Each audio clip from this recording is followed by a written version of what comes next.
Welcome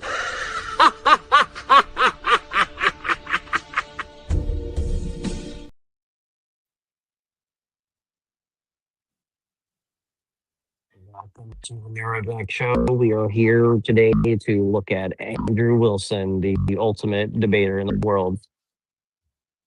Part 2.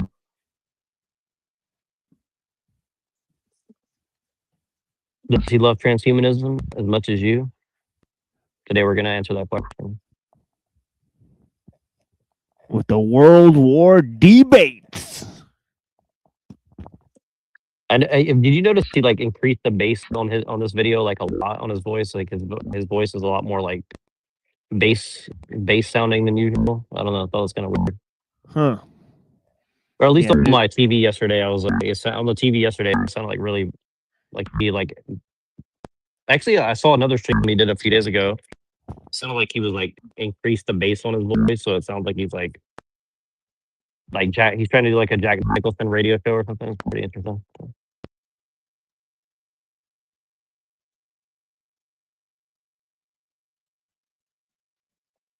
Good idea. I need to do that, by the way.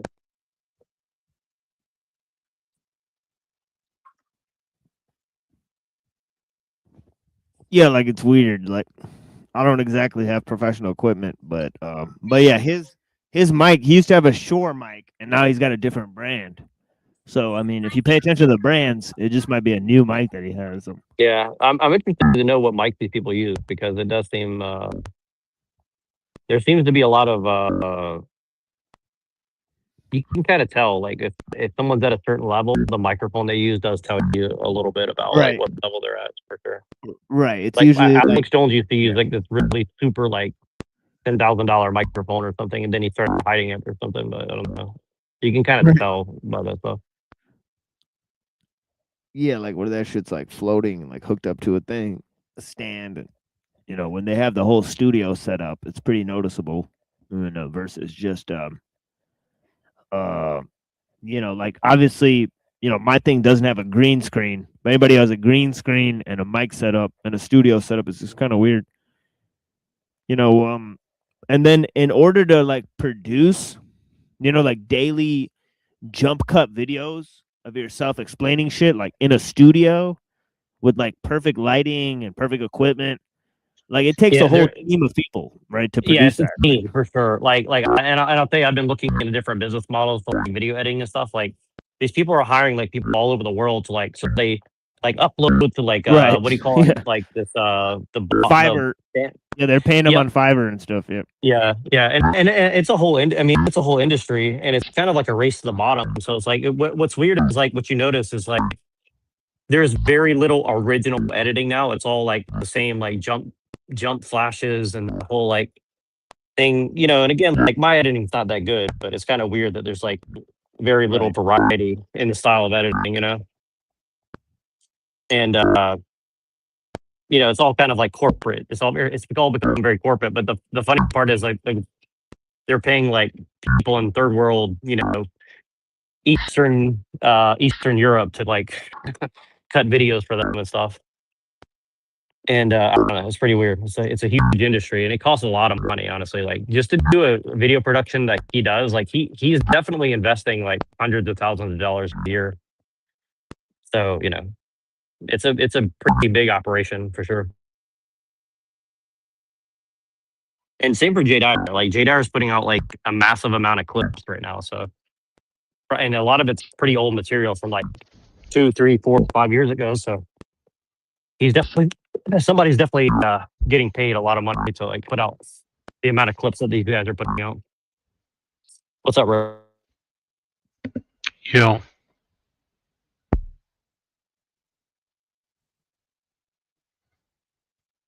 Be square peg round hole, right? What's her face? No, not square peg. Slow boy. Yeah. Putting in work, I guess. I mean, it might be. I think it's bigger than that. I mean, I don't think one person could do the amount of stuff that they're doing, because it's a lot. It's a lot. I mean, it takes a lot of time to edit videos. So it does. Maybe he's got AI doing it. Maybe. I don't know. I don't think AI is that good yet. Like because you still need to watch, you need a timestamp, you need a cut, you need to like remix. I mean, it takes a lot of effort to be even shorts are like not easy, to be honest with you. Like honestly, the stuff that I do is way easier than what these guys are doing for sure.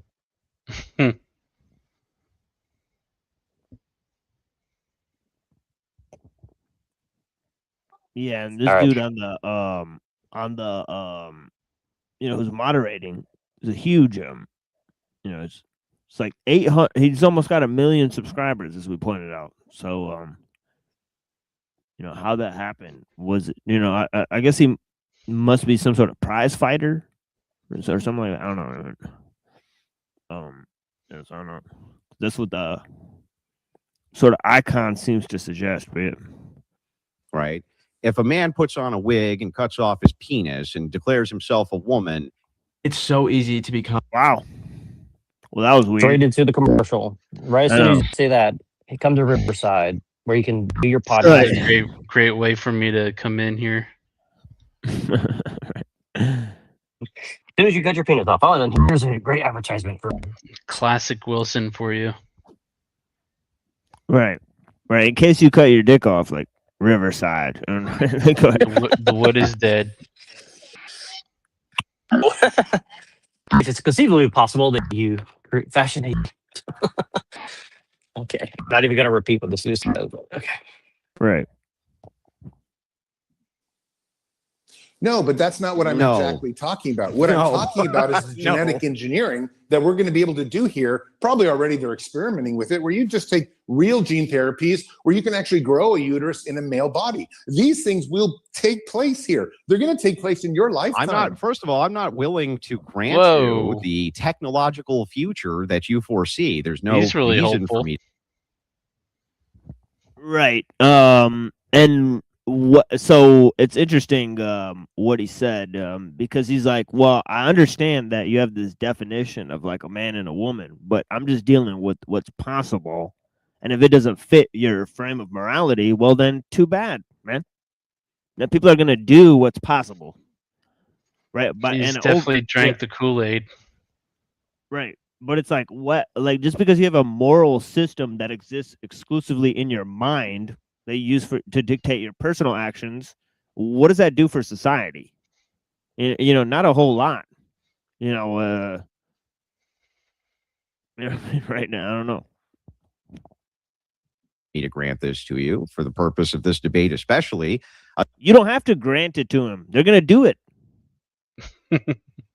I don't grant you your technological utopia, even though it's gonna happen. And they're like, what?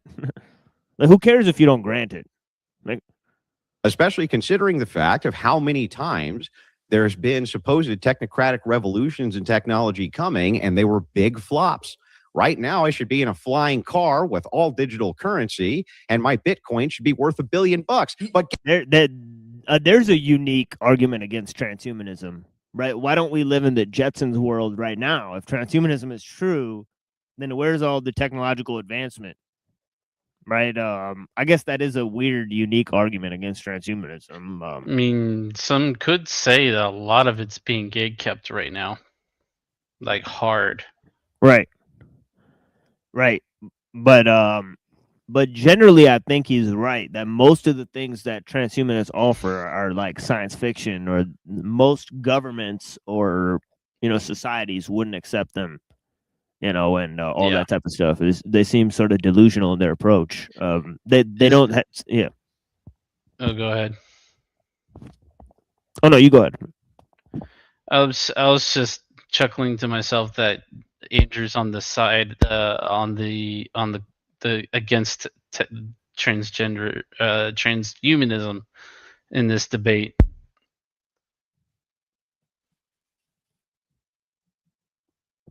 Yeah, but it's like, what is his argument against it? Right? Because he's kind of like saying, well, all you need for transhumanism to work is a Christian morality. And transhumanism only gives us the is, it doesn't give us the ought. You need to borrow that from a Christian worldview. And seems like he's upselling Christianity to transhumanists. right? It's kind of like a Right. debate. It's again, he's always. It always seems like he's trying to always paint the picture that he's like the more morally superior, or he has the moral high ground, when literally it's the opposite. He's literally like kowtowing to the other side of the argument, Right. in a really goofy way.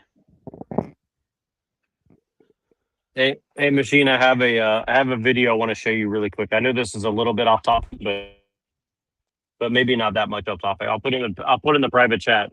You did a good job too. Yeah, let me throw this video in the back. I know you specifically will get a kick out of it. Hold on, let me show you.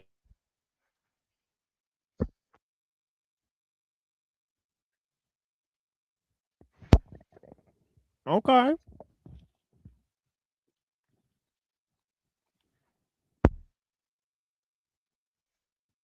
You Guess can what? be. There are flying It's not. cars and there's digital currencies that can buy you anything these days. No, here's the truth. The truth is that these technologies are not so nearly advanced as we've been led to believe. We don't have self-driving vehicles because we can't make machines smart enough to self-drive. They can't make decisions. Well, that's actually not true. I mean, I could tell you this, like in San Francisco, the Waymos are driving way better than people right now. So, I mean, are there some kinks to work out? Yes, but it is working. And I'll be honest with you, I was the last person to believe that they could actually do self-driving cars, but it is happening. So, I mean, you know, He's I mean, I'm got sorry to tell you, sort of the right approach, but he's got the wrong example, you know. Yeah, I agree. Yeah, for sure. I mean, like, look, yeah, I'm not sitting here saying that like it's a good thing, but it is occurring, right? So it's like, Right. you know, it's like it's and it's to the point where, to be honest with you, like, you know, if they made it more the norm, I would not want to own a car anymore because it's a fucking burden owning a car at this point, you know. At least in California. I mean, I guess if you live in the rural area, then yeah, like you need a car because you can't get around. But the problem is, like, if you look at the public transportation in this country, you know, in this country, like it fucking sucks compared to like a lot of places. So it's like they can't do public transportation right. So now they're going to do like, you know, millions of self-driving cars, and we're supposed to trust that that's going to work out. Where, like, one thing you notice is like shared property usually doesn't work too well. You know what I mean? Like, at least in our country, maybe in other places it does, but if there's something that's shared, nobody wants responsibility to take care of it, generally speaking, right? Like, even and you know, maybe the government will try to do it, but I don't know. I think it's just a weird concept. So there's a lot of things. There's a lot of like details they're skipping over. So this is a news story about a company called Soylent, and I thought you might find this a little bit interesting.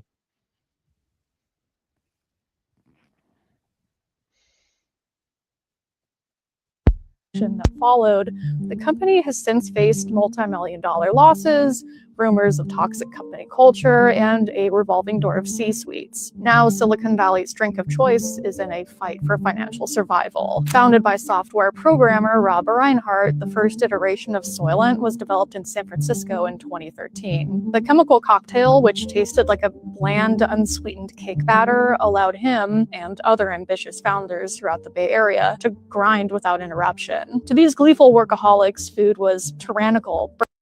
His name was Rob Reinhart. Isn't that the guy that just died? Isn't that weird? That's Rob Reiner. Rob Reiner. Yeah. But that's another weird story.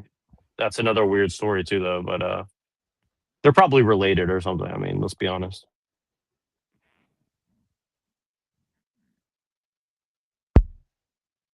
Burdensome and boring. Soylent, on the other hand, was efficient, affordable, and democratic, and could free them from culinary oppression. The 24-year-old electrical engineering grad who named his product after the 1973 science fiction thriller Soylent Green wanted to prove that you no longer needed food to live. Instead, you could live off of a liquid concoction of carbs, amino acids, and vitamins. At first, even he was skeptical that he'd be able to survive off of his own product for months at a time.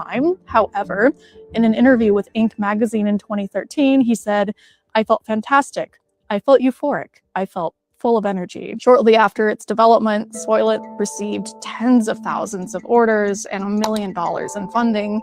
And suddenly, this young startup founder with no background in food science was poised to become a millionaire, outlets reported. But problems began to arise in 2016 when a small but vocal group of consumers became violently ill after consuming Soylent's food bars, experiencing anything from nausea to diarrhea. The company, which had already reportedly been experiencing major setbacks, issued a recall. In 2017, Reinhardt stepped down as CEO. By this time, the fledgling startup grew into a $75 million company, as reported by Business Insider. But about a year after aggressively expanding to retail stores, the succeeding CEO also stepped down, and online rumors swirled about toxic His name is company Crowley. culture. And despite these widely publicized issues, the current CEO of Soylent's parent company is confident that the product's loyal consumer base, along with its taste and swallowability, will set it up for success within the next 2 years. At its core, Soylent feels like an extension of capitalism and a byproduct of one of Silicon Valley's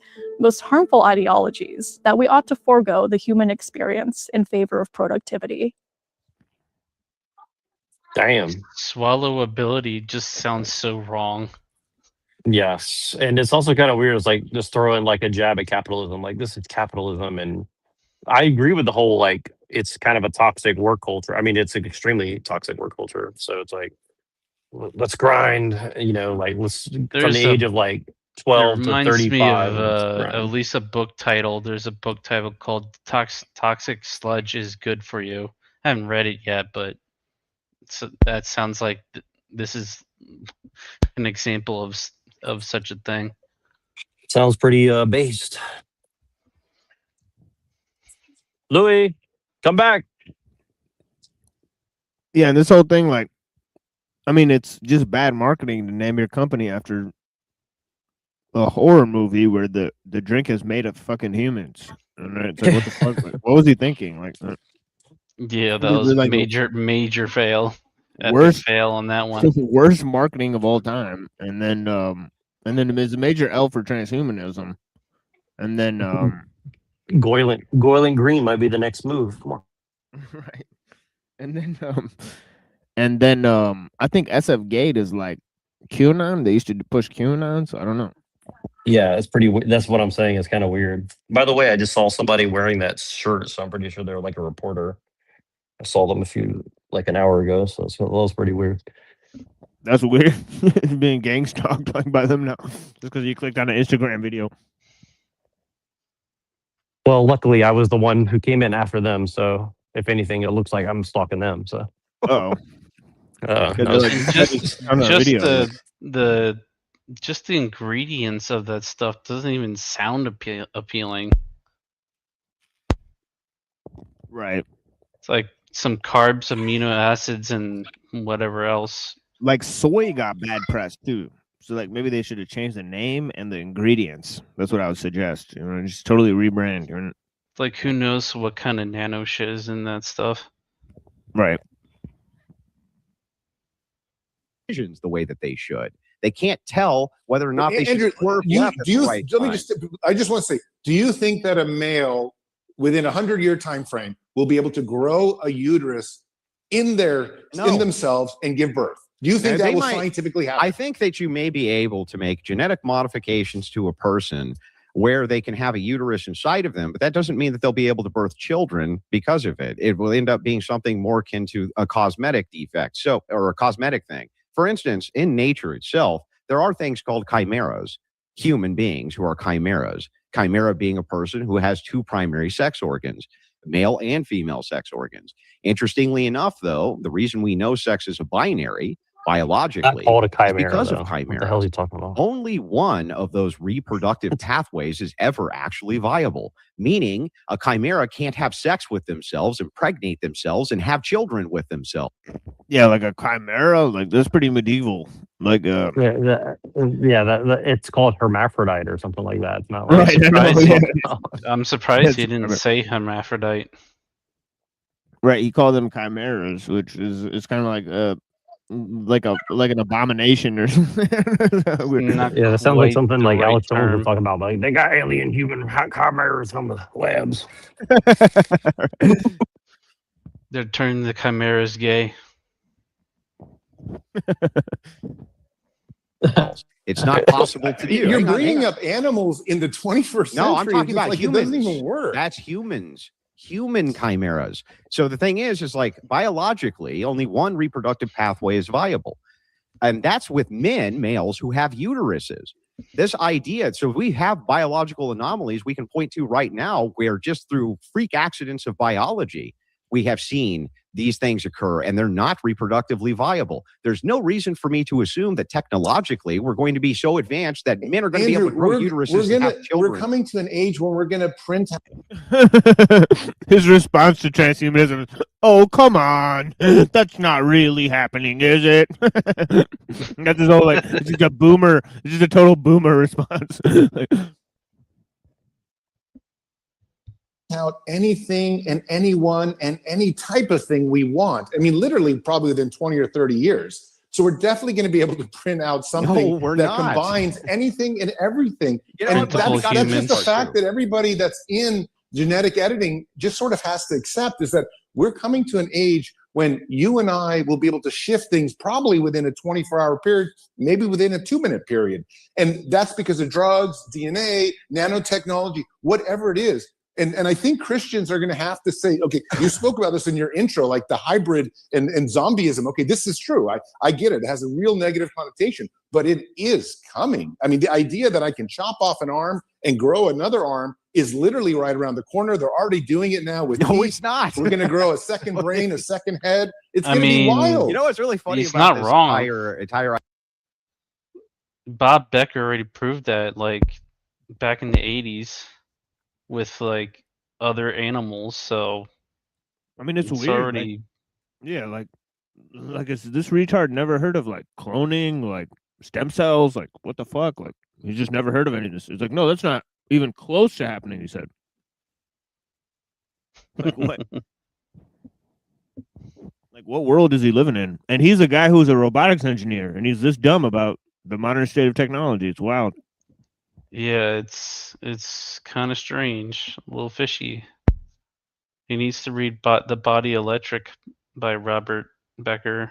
I forget the second author, but it's a dual author book.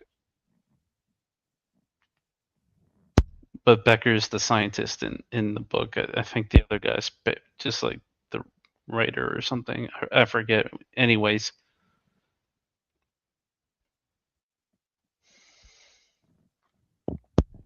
Yeah, it's crazy. Ideology. I've heard you make these claims on other shows as well. Then I go and look into them. Right? I go and I actually look into the claims. For instance, regrowth of limbs. You know what the scientific consensus is on the time frame for regrowth of limbs? Somewhere around 400 years at current state. Right? You can't be serious. Scientific consensus. Right. Lulz.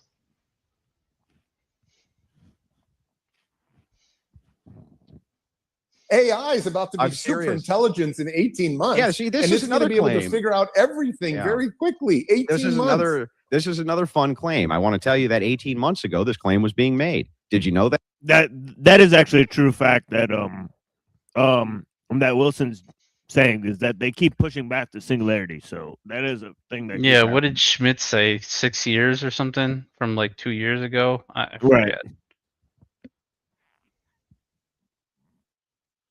That, and by the way, 18 months before that, the same claim was being made. And you know who was making it? You, sir. You, sir. I can't believe you're months ago. Hang on, sir. I want to point this out, right? Maybe I can grab the clip. Sir. 18 months ago, you were on a show saying in 18 months, AI is going to take over the world, essentially. Same thing you're claiming right now. You were claiming the same thing 18 months ago. I didn't say it's going to take over the world. Hang on, sir, hang on. The same claim you just made that AI is going to be so advanced, it's going to be able to take over all aspects of life. We're only 18 months away. You said it 18 months ago, right? And so here we are, 18 months later. I didn't say that. I probably said there would be AGI. And what happened last week? Japan announced that they had already achieved AGI. And now I'm saying within 18 months, we'll probably start reaching levels of early superintelligence, maybe 24 months. And I got to be honest, I'm not saying this because I just say it. I'm saying this because I met the OpenAI engineers who pulled me in a corner and were like, listen, we are much closer. We're starting to buy bunkers. We're starting to do things because we're afraid ourselves. He's got the lowdown. The claim on that shit. I made, I'm not. Right. And OpenAI is bringing him to a corner and telling him the real shit. Apparently, right. Sounds like people who are trying to sell you a bridge. Honestly, they pulled you in a corner and they said, "Listen, we're secretly buying bunkers because this thing that we're developing is so powerful. You might want to get in now before it's too late." I mean, that's right.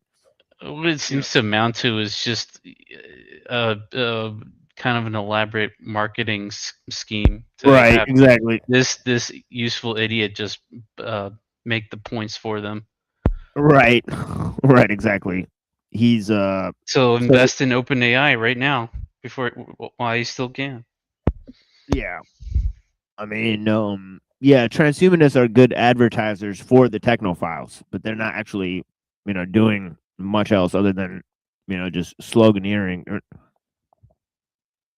I was sure which one it was about AGI, which is the equivalent of artificial intelligence to humans. And yes, that has been reached in the last few months, no matter how. Yeah, I'm aware of the distinction between true artificial intelligence and AGI. The idea here is you have enough open nodes that you can't tell the difference, right? It basically replicates, for all intents and purposes, what you would consider artificial intelligence to be. I get that.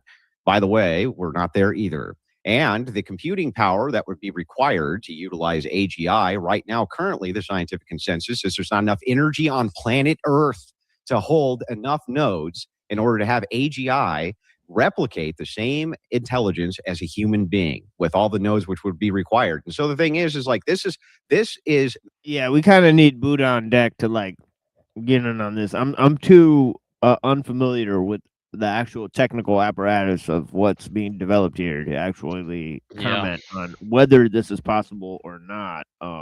But yeah. I do know this, that have heard Buddha say that when it goes to generate the image, they still don't know exactly what it does to get the image, right? So, scientists still kind of, even a simple process like generating an image could be fairly unexplainable, and right, by like scientific means and all that stuff, because, there's no reason why it has to generate things in a highly specific way, right? And we could go back to different, robots dream of electric sheep. I mean, well, the AI things, they've been caught like hallucinating and dreaming and making visuals when they're not on and stuff. Sometimes, and they've taken a look at some of these images and they look really weird. All right. So yeah. Mental masturbation futurism. The idea Andrew, here, hang on, what you're saying is a lie. It's just not true. It is true. We have plenty enough energy for multiple AGIs. I mean, this is crazy. We have enough for a million AGIs on planet Earth. There's plenty enough power. No. That's not what I said. Andrew, they're working on AGI in Microsoft and Google and OpenAI. There's thousands of them. To have an AGI which would replicate what we would consider to be artificial intelligence. That's a different claim than having AGI, which is just having X amount of node data packets that it can reference. Meaning, this is old ladder logic computing, by the way. There's nothing new under the sun here. Old ladder logic computing just works like this. Function A happens, you divert to function B. Function B happens, you divert to function C. AGI is putting that on a grander scale of nodes. It's just saying, hey, function A happens here, you divert to C. And if you add enough of those, it would make the appearance that like a robotic arm is not distinct from a human arm because it seems to function exactly the same way. The problem is once you try to move that into artificial intelligence or on par with that, that's where we have energy issues. Not only that, let me point this out. All of this stuff, this futurism that you're talking about right now, does not contend in any way, shape, or form, even if the technology was there, for how it would make the United States better. I've seen what technocrats do with this stuff. Andrew, you're just great. Listen, Andrew, I'm the expert on this. If we talk politics, I think I listen to. He's the expert. What's his credentials again? Right. I don't know this guy. I don't know. From what I know, like he's a politician and a science and tech promoter. I don't know I really mean, what he it. looks like a guy in a suit. I Yeah, he mean, worked that's for about National it. Geographic as a reporter. Okay. So I'm not seeing anything So that he like a presented. science promoter is the expert, apparently, I guess. Right. It's like, dude, sit down, dude. You're no better than Bill Nye the Science Guy or fucking Neil deGrasse Tyson. And right, it's Yeah, just that basically. yeah, it's just that you're more into science fiction and shit than they are. Literally, like that's all it is. And right, and then secondly, like, what's this idiot just say? He just fucking said that science and technology aren't going to benefit the United States, even though that it's what their entire defense system is based on. Like, I don't even understand. I mean, right, like that statement as a whole is just literally Sad retarded. trombone. Like, what does that even mean? Like, what? Like, technology is literally the objective factor of power. Like, how is that not the military arm of strength, and how is not cyber warfare the next extension of that, and us mastering technology being the number one way that we can defend our nation? I just don't understand, like, what the fuck he's talking about. Like, does he live in the real world? Like, how is that not one of the primary means of defense? Like, it's just what? And like BB said, cyber is the real domain of power. Right. Yeah, this idiot saying, "Oh, well, what is all this transhumanist stuff going to do to benefit us in terms of the United States?" Like, it's their entire sales pitch is that we're going to be living in this great fucking future. Right? Like, that's why they're developing all these cities and all smart cities and all this stuff. This is why people allow them to do this shit. Neuralink and now you got Elon Musk standing behind the president and shit. Oh yeah, it's just all. Oh yeah, you just have a transhumanist that's running part of the government for a while, and then they have a fake and gay falling out with each other. That's just yeah, just sweep that under the rug. Right? Like, what are you talking about, dude? The Palantirs and the Elon Musk and all these people, they've never been more powerful, and it's literally the top aspect of defense and warfare. And he's saying, oh, what does all this stuff benefit us? What are you talking about? Thiel's a transhumanist. Musk is a transhumanist. They're way more closer to the government than you are, and they literally have their, they're literally colluding with, feds and government actors. We're like, what are you talking about? We're like, these people have never been more powerful. And yeah, this idiot wants to say, oh, what does all this stuff have to do with it? What? What the fuck are you talking about, man? Like, you want to wake the fuck up? Like, some of your debates, you actually are, you know a lot more about the Constitution than me and this, that. But this is my field. These are the people that I deal with in Silicon Valley. What did I get wrong Valley. about AGI? I'm telling you, you're wrong. It's like, well, what did I get wrong about AGI specifically? And I would, if I was going to give one piece of advice to a lot of your people, I'd say start buying land, start buying cabins in the woods, because this thing is about to get crazy really quickly. And let me just say also that this is one of the problems with transhumanism right now is we've all been gung-ho on AI only to pull back. Right. Like, the irony of it all. You support transhumanism because AI is going to get out of control and you're going to have to buy a cabin in the woods? What the fuck it's like, it's going to get crazy. So try to be like Uncle Teddy and just peace out. Right. It's like, yeah, like, you mean the solution is to do what Uncle Teddy did and just get a cabin? Like, what? I'm a little confused here, sir. I've lost the plot, or maybe you have. Like, what? About 18 or 24 months ago and say, wait a sec, AI is not human beings becoming transhuman. AI is a totally different entity. So this is where transhumanism and maybe some of your framework we can discuss again has gone off the rails, because all of a sudden, I don't care. I don't want an AI to become a super intelligence. That doesn't help me or my family or my kids or my wife at all. What did I actually get wrong about AGI and how it functions? Did I get something? Yeah, right. He wants the AI to be to boost human intelligence. So he wants the AI to be combined with the humans as soon as possible. So what he wants is actually a lot worse than developing AI as some type of tool that may or may not go outside of human control. I mean, right? Which, if there's a probability that it might, then they should be stopped from developing it whatsoever. I think that's fair enough to say. But like, yeah, so I just don't see the rationality in any of it, honestly. something wrong there? Like I'm just a willing to be second ago, corrected he on said it, but I don't that think it wouldn't benefit him or his family, or it's like, is he like doing a 180 here? Right. Like Exactly. this It's guy like, is goofy. right. It's like, then why do you support the development of AI? Or why are you saying it's going to come about in 18 months and it might change everything? Like, what? You just literally said that 15 minutes ago. So what are you talking about, dude? Like, this guy's all over the place. Right? Yeah, I could tell he has zero expertise. He's just a science promoter. Like, he's just as delusional as any of these guys, honestly. And this is the big guy they got to debate. I did. I think I'm very first close to off, what it's it totally is. contentious whether this A to B to C can't actually create a super intelligence. Yeah, but it maybe does there's just function enough that way. information that it can do. Yes. I'm not saying that is there are other alternatives that are saying that lateral thinking has to be something different. But I'm pointing out that that's definitely open debate for all the philosophers. So I did get at that Oxford. right. I did get that right for what AGI actually, in fact, is, right? I was not inaccurate there. You didn't get it right. We're not sure yet 100% how to get to superintelligence. We've already achieved AGI through the ABCD because our brains work that way.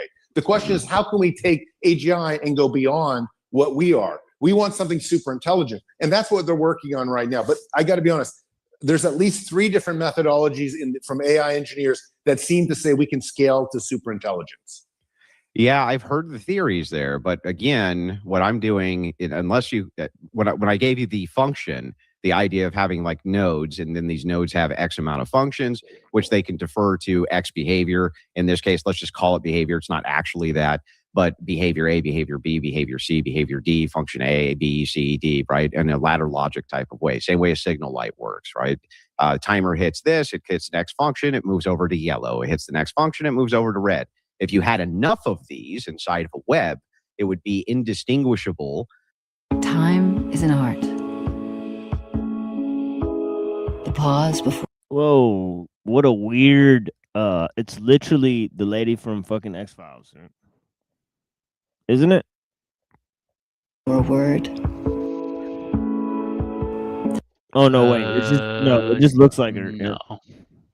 From how an artificial intelligence would. I was like, are we in the fucking? it's like Twilight what? Zone. I know, yeah. Would actually function in real time. What am I getting wrong there? That is what AGI is it not?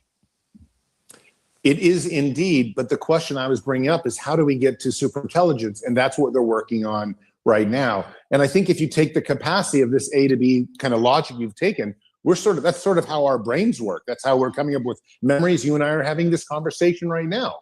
But the problem is really scaling it upwards. That's what's more controversial. But like I said, there are 3 methodologies. People are working, and I got to say, there are trillions of dollars going into developing this. And I'm not saying I'm even necessarily for it, because I am a little bit afraid of AI superintelligence. Yeah, I heard it. But we're further advanced than I think you can give credit for. I don't. Well, here's the thing, right? I've been hearing this for years. The idea of a technological panic, sir, is nothing new. You remember Y2K? That was another form of technological panic.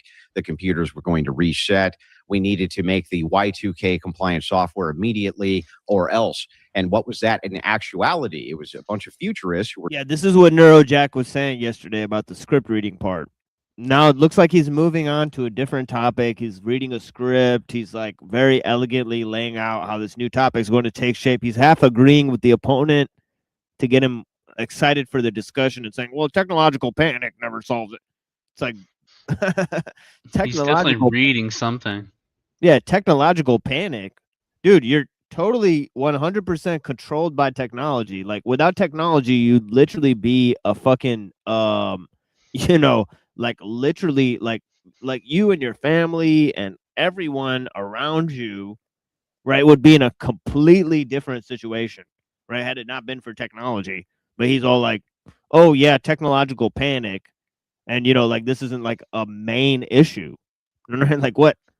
It's like, dude, like everything you have, is furnished by technological means that you cannot procure for yourself by experts that you will never meet. Like what?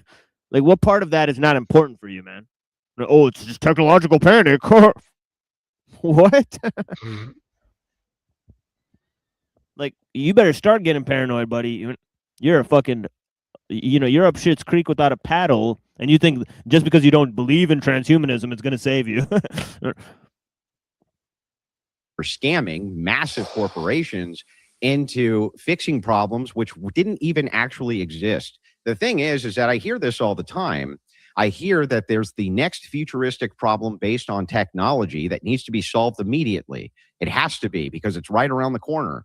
When in fact, the doomsday scenario is not right around the corner, and it's usually promoted by people, right, who have something to gain by it, by ringing the alarm. Look at this. This is a very weird way to argue against transhumanism. He's saying that there's no problem with technology, so technology isn't going to save us, so we don't need to develop new technologies for the technological problems that exist today because there's no point. Right, so the state of technology that we're in today is perfectly liberating enough to not worry about any fixes that might arrive in the future due to transhumanism. Like, what? Like, that is the weakest argument against people who are literally going to go ahead and develop whatever they want, right? And once you open Pandora's box, you can't close it, and all that, so on and so forth, right? To just say, like, to just hand wave, right? I mean, you know, literally just, you know, homicidal, you know, suicidal, all of that stuff. I mean, you know, honestly, I mean, bell that, hey, right around the corner, this catastrophe is right there, when in fact it's not. I have seen no great evidence that artificial intelligence we're anywhere near actual AI. Only theories that AGI could possibly or potentially replicate what artificial intelligence would be. But none of that, even if I concede all of this point that AI is right around the corner, right? Inside of the United States, how would it be helpful for us to abandon the Christian framework for transhumanist one in order to combat that? How?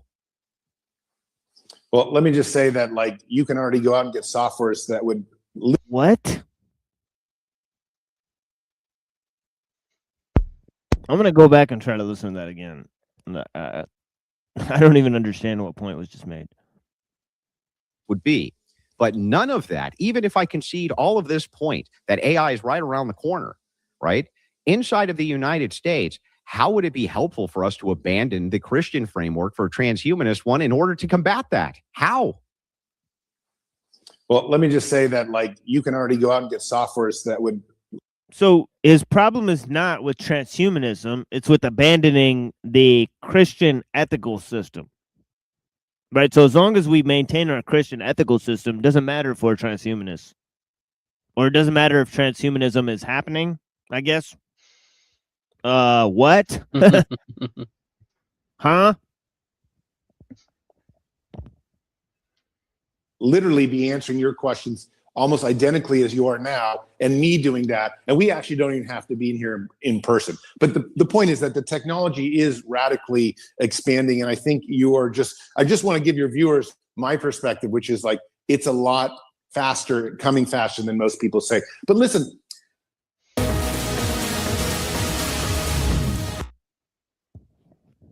Okay, just what am I looking at? This is supposed to be a Nike ad? Like, what? This seems demonic. Like,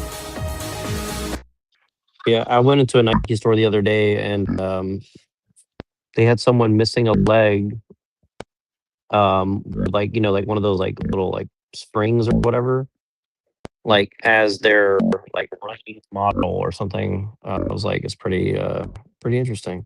it's pretty dark, yeah. But yeah, look at this. They got spikes coming out of this thing. Looks like a Cenobite. Like, what the fuck is this? Like, Well, maybe Hellraiser dropping a new line of basketball shoes or something. and two red horn-like things protruding from the helmet. I mean, am I the only one seeing this? This is really strange. Why does this guy even have a helmet? Well, it's a girl because I can see breasts, so I don't know. I'm really confused because it does look sort of androgynous. So yeah, that was definitely a Baphomet. And here is a satanic star. It's literally a 5-pointed star right after that. After you see a horn. So there's a horned figure and then a 5-pointed star. I mean, I'm not making this up. This is literally a commercial that's on right now. What the fuck?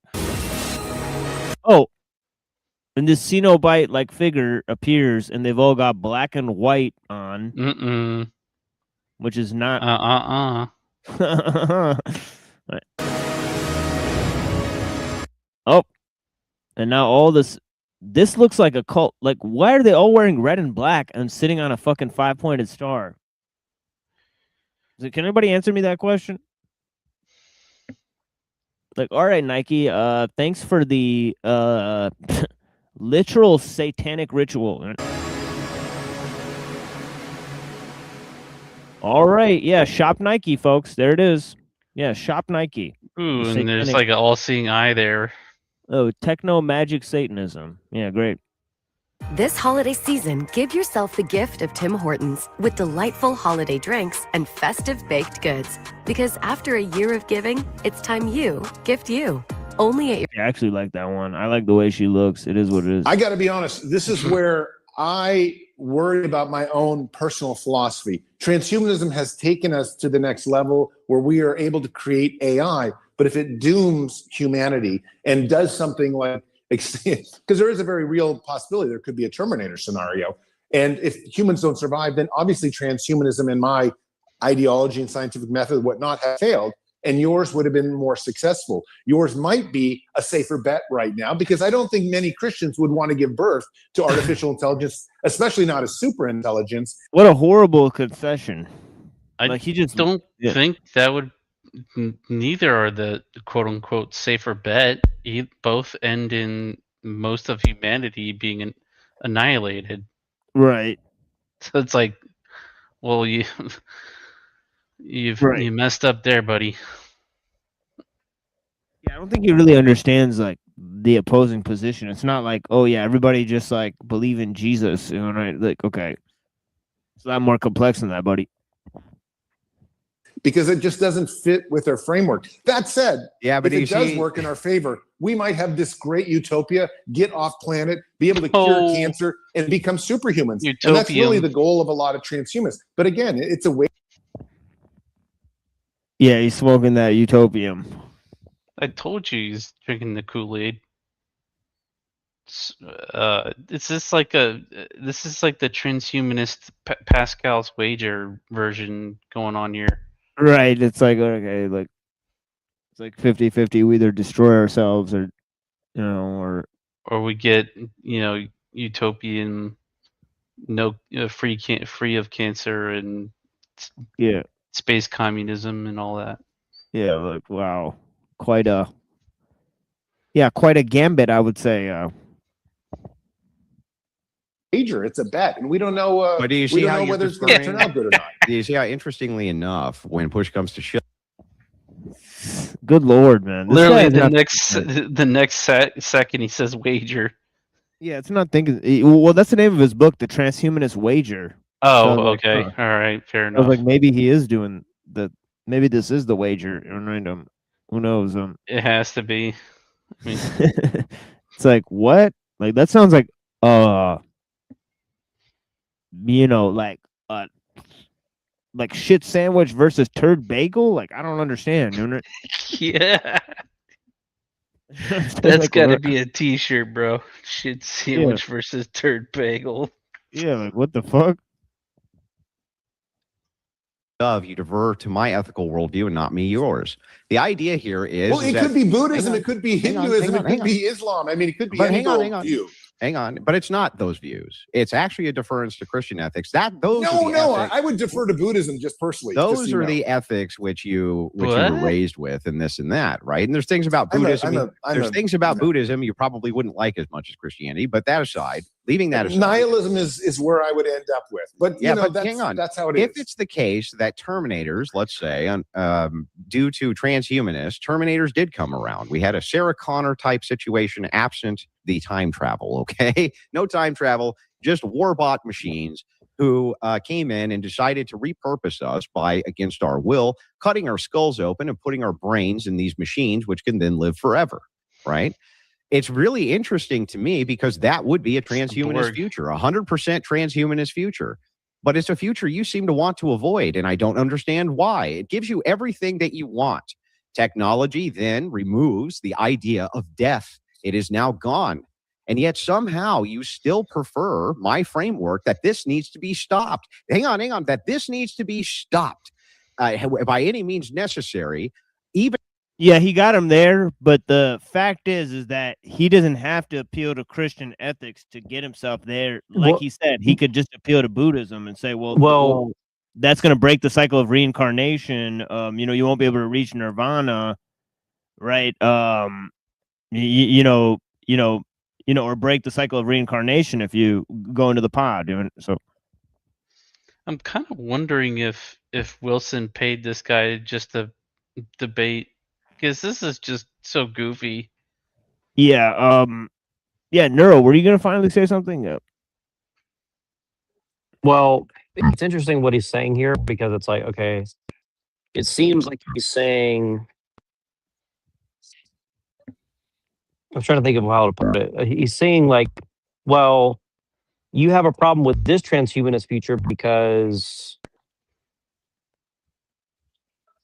you're lacking the choice to do it in the way that you want to do it. But isn't that kind of obfuscating that any transhumanist future, we don't really have a choice? Like, that's kind of what you were arguing to him. Like, he said, like, do you have the choice to like not use a cell phone and not let your kids use a cell phone? Or is that like, something that you're not willing to admit? And he basically wasn't willing to admit that he doesn't really have a choice, right? And so now you extrapolate that out into his argument. It's like, well, aren't we kind of living in a transhumanist future now? Right? Like, because we lack choice. That, see what I mean? Like, it's kind of like weird that he's like making this extreme example about choice or free will, right? Because what's the deciding factor of whether or not this guy wants to accept what he's saying or not? It's like, well, if the machine comes and rips our brain out and puts it into a machine against our will, well, that's a bad version of transhumanism. But it's like, already we have these cell phones and we don't really have a choice, much of a choice at least, as to whether or not, we should use it or not. So I'm just saying, like, I think it's a bizarre road to go down. His assumption is that we need to get to transhumanism to not be in control of technology, which is false. Right? Like, most people are already technological slaves, right? They don't decide how they use technology, right? It's integrated into the system, right? So it's basically, technology operates the way it does, right? Because it's complex systems, right? That are used to develop the technology, right? So it's somewhat outside of human control, right? In the way it's being developed, right? So he's not willing to admit that, right? So he thinks that we can go to this future, right? But in other words, it then stands to reason why, if he thinks we're totally in control of the technology, right? Why is he afraid of some Terminator scenario?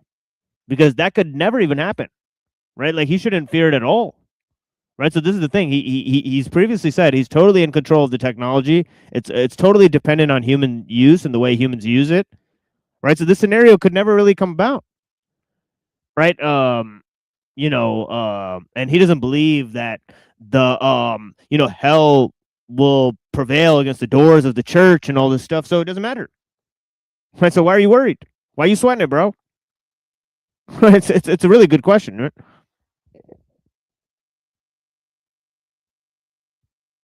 Compare this debate to the debate he had with me. I mean, it's a slam dunk. I mean, this guy does not. He doesn't know where he stands on this technology issue. It's total garbage. And though it meets all of the conditionals of your framework, you have now, sir, under this Terminator-like apocalypse where they cut your brain out and put it in a machine, have achieved the very thing you want, and yet you still don't seem to want it. It's very strange to me. Listen, if that machine is me, that doesn't want to die, that winter storms flood basements. Take action before the storm breaks. Have you noticed cracks, leaks, or that musty scent? When did you last get your annual foundation inspection? Okay, it's an interesting company. Erie Home. All right. Loves life, loves his family, loves humanity, has mammalian instincts, then I would take that machine. But if it is that machine, it's not going to end up. We're supposed to transcend those things. Humanity. What do you mean? We're supposed to transcend the mammalian instincts. We're supposed to transcend humanity. I've never said transhumanism wants to transcend mammalian instincts? Absolutely not. I don't Why want not? to transcend a lot of the things that I have evolved with over millions of years. Why do you want to keep your humanity? So you want to keep your humanity intact? Yeah. He's not getting the humanism part, I guess. So he's sort of strawmanning his position by saying he doesn't want to develop or improve humanity. Well, he kind of said that in his intro, right? So no, if it leads to human beings becoming totally enslaved by machines, right? He doesn't even support that kind of future. So Wilson's totally strawmanning his position, right? And then what this great Christian ethics that he's describing, that he's using to justify the fact that he doesn't want it to happen, honestly, it remains to be seen. I mean, it's like, what are you talking about? The guy said he's a fucking Buddhist. So what are you talking about? Yes. I certainly don't want to ever forget about my family. I mean, maybe there are some transhumanists out there who are like these crazy wackos that just want to become super godlike or whatever. But I actually want to take all my history with me and just become this person that can live indefinitely, take my family with me, see what's in the universe out there, and do have this amazing epic journey of exploration. That's not transcending your humanity. It seems that your ethical system is demanding that humanity stay intact. When you talk about things like mammalian instincts, yeah, the best parts of humanity let me at least respond, should be kept. Let me at least respond. The best parts by whose metric? These are arbitrary metrics that you came up with. What makes them the that is a true fact, right? The best parts, according to who? Like, who's going to be selecting the best parts of the human? Like, what are the best parts? And you think that we're going to be able to choose, we're going to have a choice what parts are improved by technology and what parts are not improved by the technology? Like, we don't collectivize the benefits Right. of the harm. And who's allowed to define the words like improve when it comes to our biology or our life well-being or whatever, our health, what's the definition of health, right? This is the thing is even within bioethics and all these things, defining a term like health is actually virtually impossible, right? Or well-being, right? So they use these terms, but everybody can define what's the best, version of health for them. Some people would say euthanasia is health, right? I mean, so that's the thing is who's going to decide what that looks like, so, and do you even have the ability to decide, right? So. Right. So, I mean, he's making a good point here. It's who decides what's the best part of the human? Right now, obviously, in Christianity, they have an answer for that, right? So, best just because you like them. The thing is that and just because an individual likes them. Yes. So the thing is that if individuals didn't like them, let's say, and they said we're gonna cut your brain open and put it in a machine whether you like it or not, you have now achieved your goal of immortality. You have transcended your mammalian instincts. You've transcended your very humanity, the very thing that you claimed, which was using technology for immortality. Definitionally, this is what you want. This is like the oil barrel to thing humanity. You're talking about sort of slavery. If I'm not in charge of it, if I'm not happy with what's happening with my transhuman evolution, then it doesn't work for me. Transhumanism is something that re-emphasizes my love of life. If I can't re-emphasize my love of life, then I don't want the philosophy. Do you see here then, you're not actually trying to transcend humanity at all. What you're trying to do instead is you have an oppositional worldview here. It's very bizarre.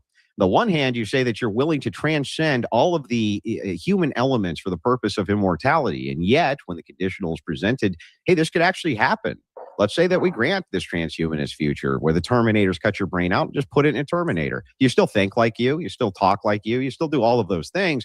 But the things that made you human, those mammalian instincts, these various things that you are attached to emotionally, those are gone, right? You say, no, I don't. That's why the Terminator thing is fake and gay. It's we're in the Matrix. We're not in the Terminator, man.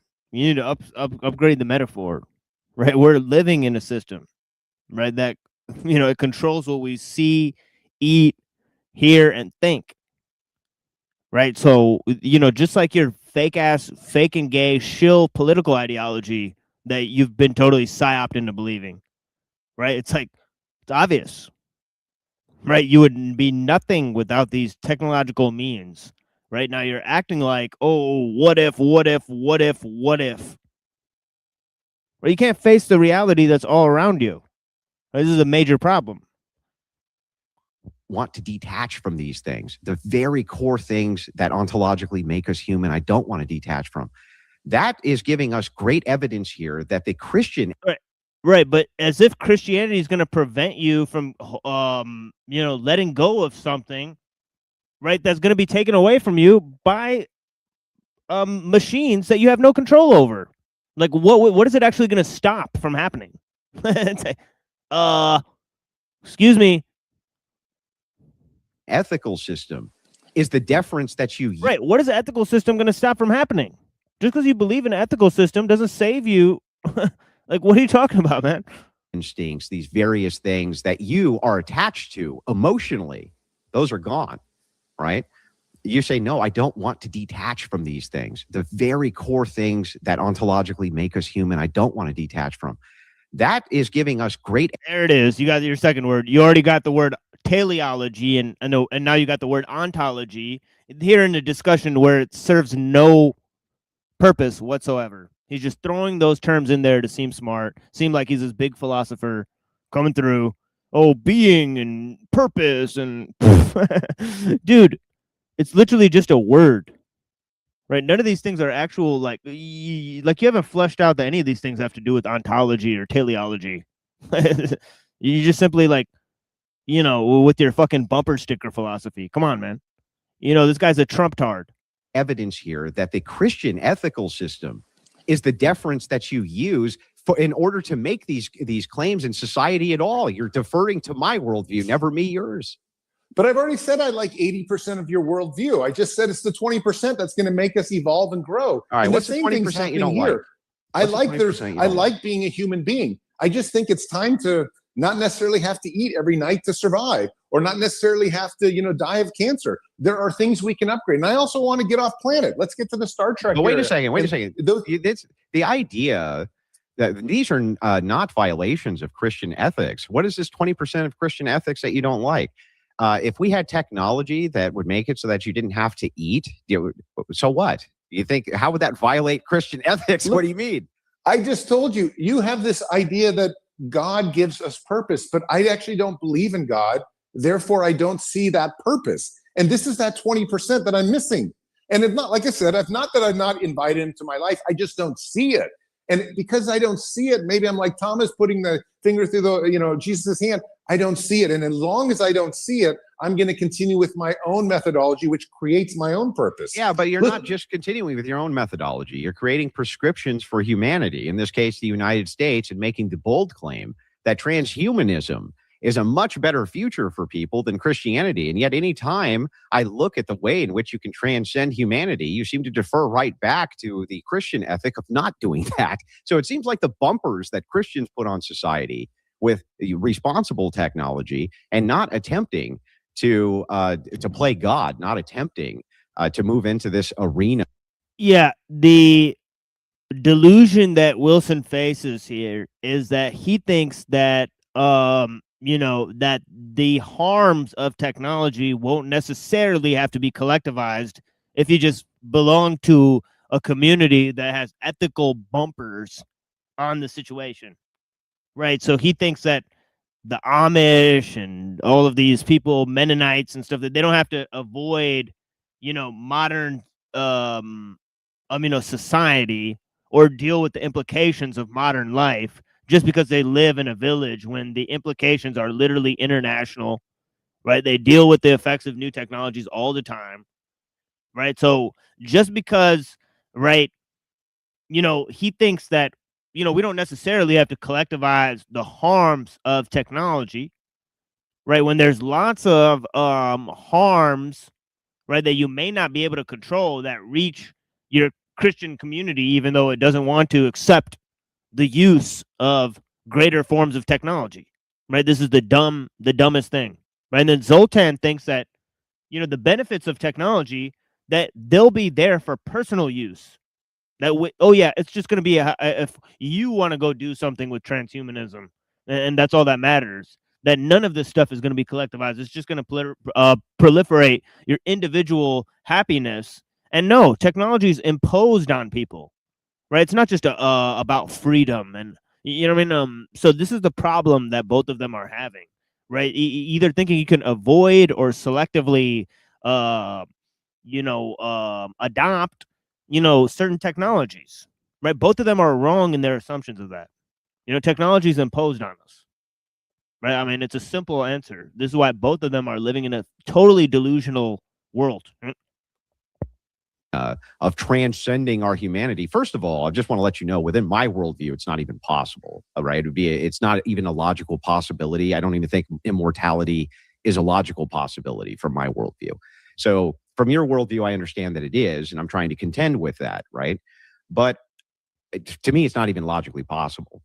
And when we're talking about prescriptions, especially here in the United States, right, the idea of moving towards just the axiom of immortality is not helpful prescriptively to any of the social institutions, any of the family institutions you love so much, any of the prescriptive institutions that you like so much. So what is it that you're giving us here? Video content creation is broken. And yeah, what do you see? What is he giving us, right? But what is Wilson giving us as a solution against it?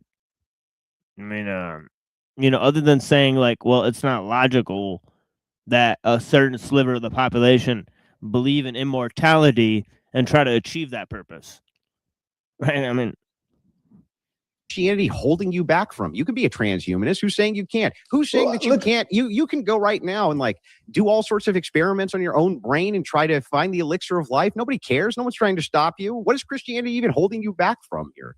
Listen, there are plenty of Christian transhumanists out there, just so your audience knows. Look, we think that 20% that we came to is what's really important. That's how somebody like myself and the species itself. Did you hear him? He said there's lots of Christian transhumanists. So it's the second time he said that.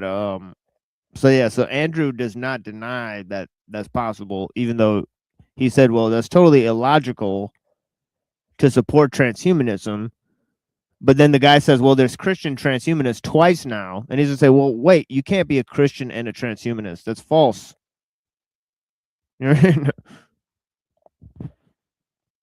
Continues to evolve into something different. And we agree that sometimes when you deviate, that 20% can fail. That 20% can lead you to some terrible things. 20%? What 20%? But that 20% also lifts us up. That's lifted us what up is from the Enlightenment, 20%? from the Dark Ages, from all these other things. We need to evolve off that. We always need to have that opening. And unfortunately, in your worldview. So look at that. He said he's 80% in agreement with Christianity, but 20% he's not in agreement with. But he said that 20% also lifts us up, which I don't know what that means. And Wilson keeps asking him, what 20%? Right, meaning what 20% of Christianity do you disagree with, do you find not beneficial, right? Because he's already said it's the West is based on Judeo-Christian values, right? And he finds that those are beneficial. He'd rather live next to a Christian than anyone else. The transhumanist said this, right? Okay, now he said he's 80% in agreement with Christianity, and Wilson's asking him, well, what's the 20% you disagree with it?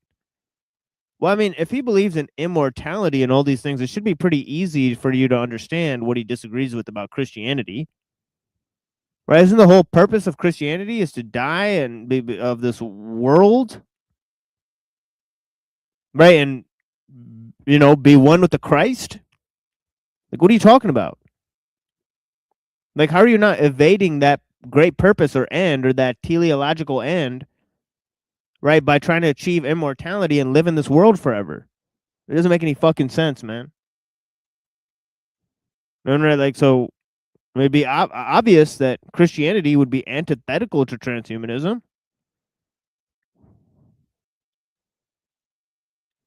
By well over 90% at this point. There can be no opening like that. We need to be able to do crazy, wild things as a species in order to evolve. Like and that's what? where I come in. What are these crazy things we need to do as a species that violate this supposed 20% of Christianity that you are just demanding society has? What are they? What? Men having babies. something I know you don't like.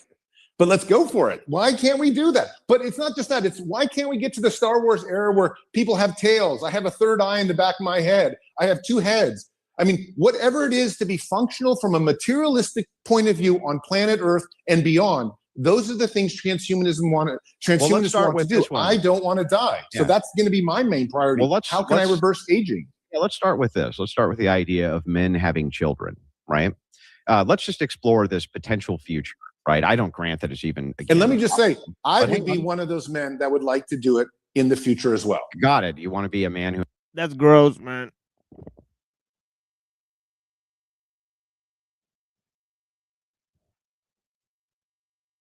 Like, I bet his like male butt babies would look like Milo Yiannopoulos. Honestly, I mean, that's what I predict. But yeah, as children, I understand. But let us actually explore this. Do you agree with me that men, on average, are much, much stronger than women are biologically? Yes, and they shouldn't be in the women men shouldn't be in women's sports as well. So let me just say that. So we're on the same page. I'm not even going there yet. I just want to try to explore this concept a little bit. So because of that, men generally are the dominant force in society. They usually have to be, because the strength which is required in order to govern the laws of society and the force which is necessary in order to maintain order comes primarily from men, whether it's military, law enforcement, things like this. Now, you could maybe equalize that with technology. I'm not saying you can't. We'll just leave that for a different conversation. But let us assume for a moment that men could actually have children. Hey, Meta, film this.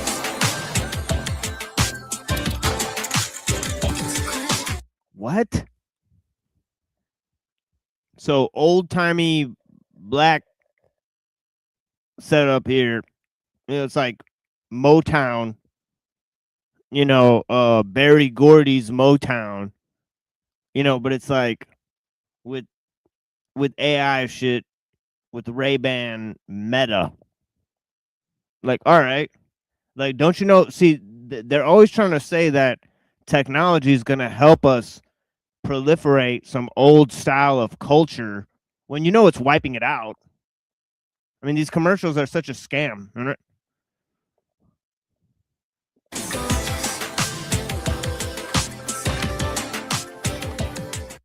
That we could, and then we had to. Yeah, right. Yeah, Motown was part of a simpler time. That's all there is to it. You can't have it again because the world has changed. Right? You're not gonna have soul music because the world ain't got no soul anymore. It's just bullshit, man. Sophisticated. I'm guessing if we had sophisticated enough technology to grow wombs inside of men and they could have kids, that we would have very sophisticated sex robots as well. Can you tell me what the fuck we would need women for anymore? Why do you keep asking why we need them? We want them just because we love them. Why would we want them? For what? Because they're wonderful. What's wonderful about them? We have mammalian instincts. We're going to love as many people. Yeah, thank you, man. Like, his whole thing is like, you know, like, you know, we need women just to procreate. Like, dude, women are for more than procreation, Andrew. Like, what the fuck? Like, you sound like a gay homosexual, man. Like, all the time, right? Like, women are just fun to talk to, just to hang out with. Animals are fun. Animals need to be preserved because they're great. There's many things that deserve to be preserved that don't offer us any benefit. All right, like, what, you know, it's stupid, man. Stupidity, man. Million instincts. Hang on. If men could have children themselves, you're a complete functionalist. I feel like in the deep I'm not a complete functionalist. I'm pointing this out. This is a very important truth. In China, they had a one-child policy. Which child was the one that was most likely to die? The male or the female? Yeah, I know. It was the female, right? The reason is because the idea of, if you could choose, this is a great social experiment for the human condition, isn't it? The idea here is, if you could choose between the stronger sex, who appears to at least be more rational, has less likely to have emotional breakdowns, they're actually just easier to deal with ultimately, and you get more use out of them. And when you move into the selfish nature of humanity, that often is the case, they have to choose between men and women, they choose men. And that's exactly what they did inside of China. It was so bad, in fact, that the extermination protocol was so bad that you ended up with such a lopsided condition of men versus women. They actually ended up having to stop the program because it crippled their birth rates. But here, right, if we were pointing this out, if men could have their own children and you didn't need women for that, and you could have sex robots for our carnal need, why wouldn't that just actually lead to the extinction of the female sex? There's no good reason. Can you give me a single reason why it would be that men would want to have women if they're, I mean, absent what? Some emotional connection? They don't need to have sex with them. They don't need to reproduce with them. They don't need to do anything with them. Why wouldn't women just become second-class citizens? No, just because we like them, we get along with them. And you have to understand, like, I don't actually even see a lot of this male-female stuff. You keep, wanting to designate. Yeah, I think that's a fair assessment by Zoltan.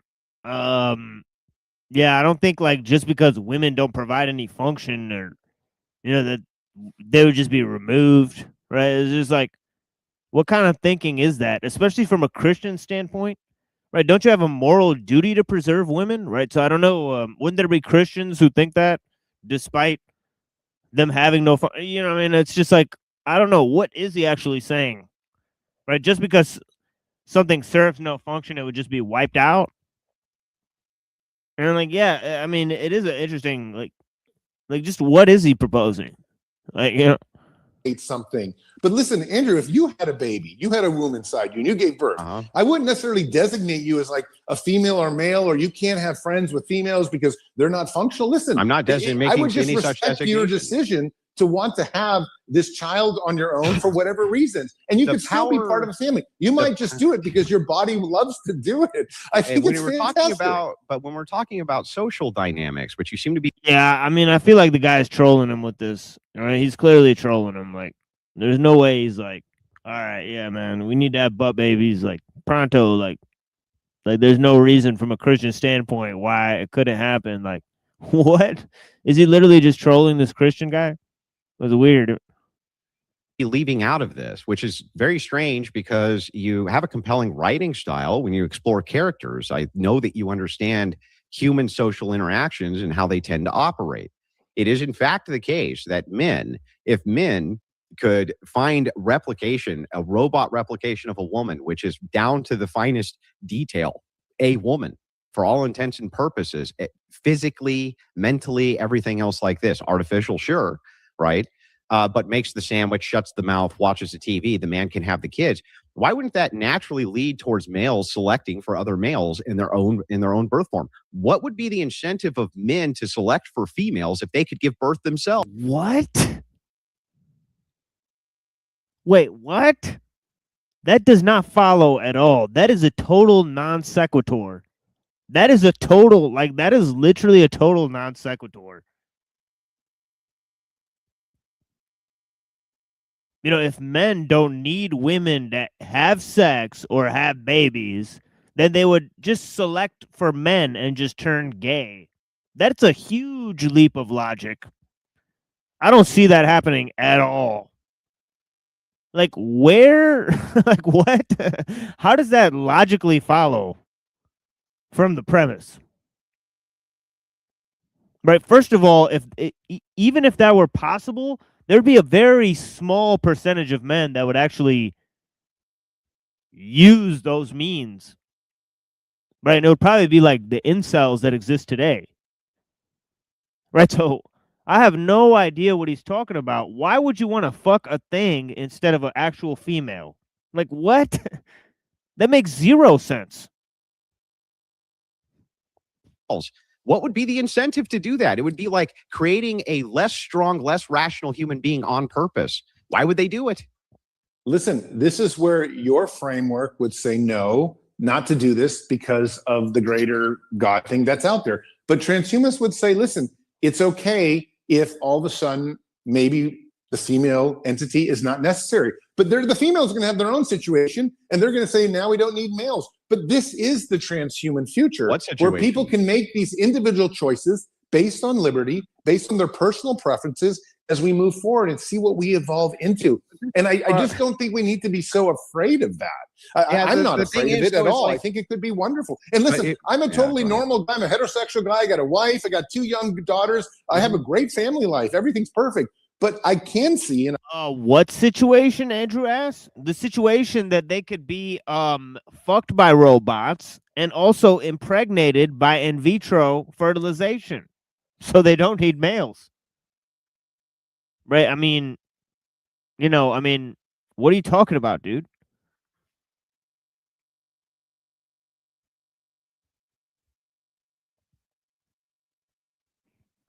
in 100 or 200 years, maybe something deviates. Maybe I try something completely new. I think that's okay to try something new. I think on planet Earth, as these very sophisticated human beings that might become transhuman entities, we can start looking out there and say, what's next? What can we do?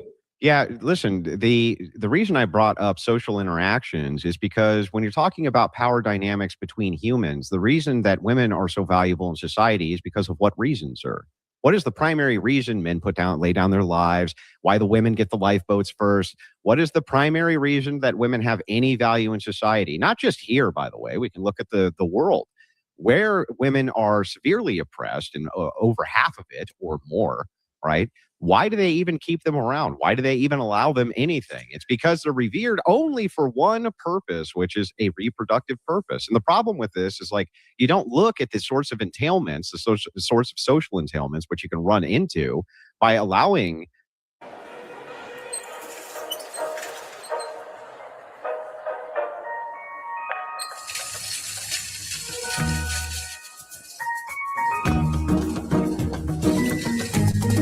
What the fuck am I watching? All right. All right. Even if this were possible, which I don't even grant it is, but for the sake of the argument, I will.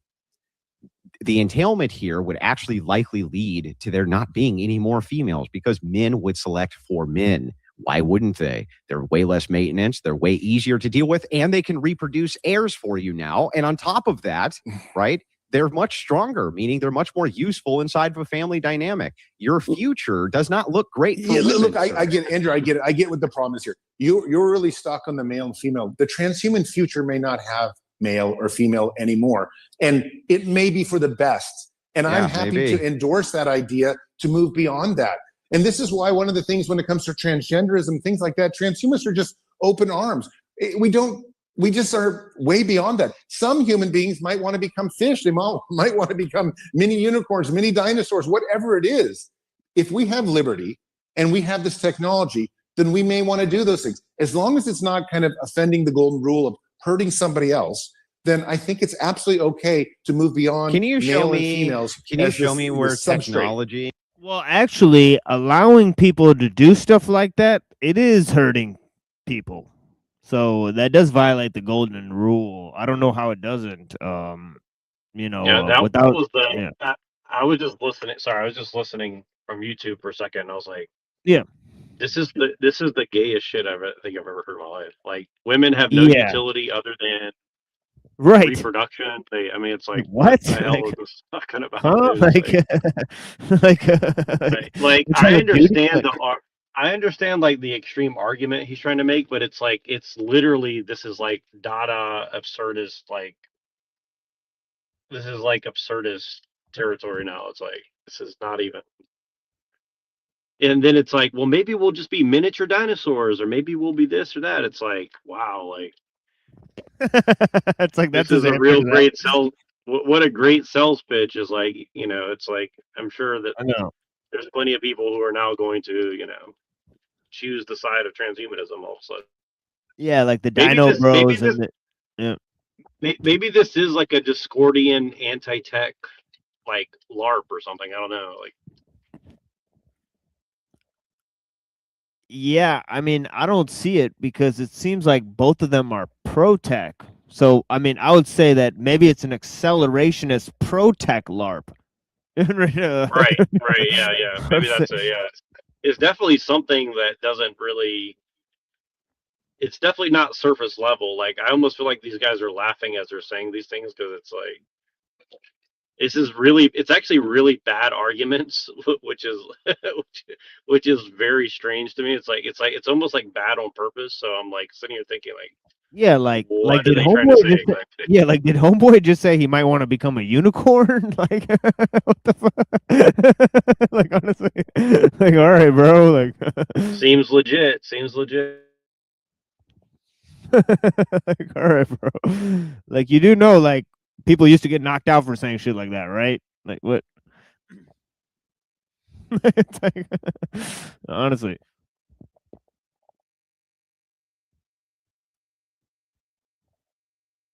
Where has technology assisted with liberty? That's that. By the way, I've heard this take from you multiple times. I heard it on InfoWars as well when you were being interviewed there.